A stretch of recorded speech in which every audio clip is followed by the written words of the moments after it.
Hi everyone. In the segment of 2 in 1, we are going to see some quite interesting two words giving one meaning in part 4. I don't want to waste your time much, so shall we dive into it? Before that, welcome to the channel. This is Gopinath Subramaniam. As I always say, if anyone watching without subscribing, please do subscribe. If you like the content, please hit the like button. Shall we dive into it? Come on.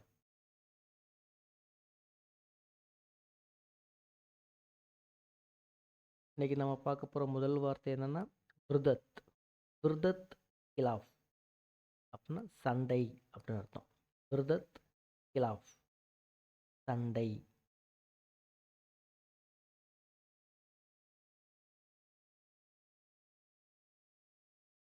ரெண்டாவது புத்திர பேட்டா. இந்த ரெண்டு வார்த்தையும் நீங்கள் கேள்விப்பட்டிருப்பீங்க. புத்திர பேட்டா அப்படின்னா மகன் அப்படின்னு அர்த்தம். புத்திரன் அப்படிங்கிற வார்த்தை தமிழில் யூஸ் பண்ணுறது நீங்கள் அடிக்கடி கேள்விப்பட்டிருப்பீங்க. புத்திர பேட்டா. பேட்டாங்கிற வார்த்தை வந்து ரொம்ப ஃபேமஸ். ஸோ புத்திர பேட்டா அப்படின்னா மகன் அப்படின்னு அர்த்தம்.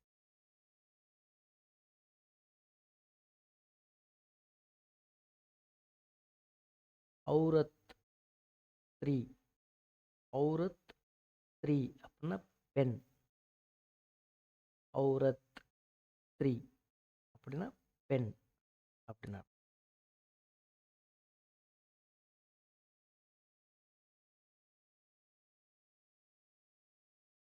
ஹாத் கர் அப்படின்னா கை. ஹாத் கர் அப்படின்னா கைன்னு அர்த்தம். இந்த கர் அப்படிங்கிறது வந்து கரம் அப்படின்னு நம்ம சொல்லுவோம் இல்லையா. கரம் சிரம் புறம் நீட்டாத்திரிகள் அப்படின்னு பஸ்ஸில் எழுதியிருப்பாங்க. கர் அந்த கரம் அப்படிங்கிற வார்த்தையோட பாதி உச்சரிப்பாக இருக்கும். கர். ஹாத் கர் அப்படின்னா கை அப்படின்னு அர்த்தம். கையை வெளியே நீட்டாதீங்க. கரம் சிரம். சிரம்னா தலை. புறம் நீட்டாதீர்கள். புறம்னா வெளியே நீட்டாதீங்க அப்படின்னு எழுதியிருப்பாங்க. கர் ஹாத் அப்படின்னா கை.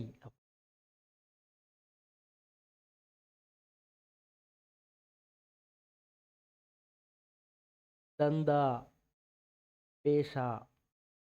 தந்தா பேஷா அப்படின்னா தொழில். நீங்கள் என்ன தொழில் பண்ணுறீங்க அப்படின்னு கேட்கும்போது இந்த வார்த்தையில் யூஸ் பண்ணலாம். தந்தா பேஷா அப்படின்னா தொழில் அப்படின்னு அர்த்தம்.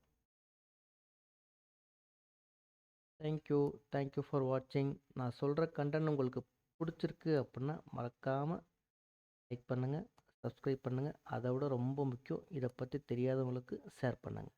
தேங்க்யூ.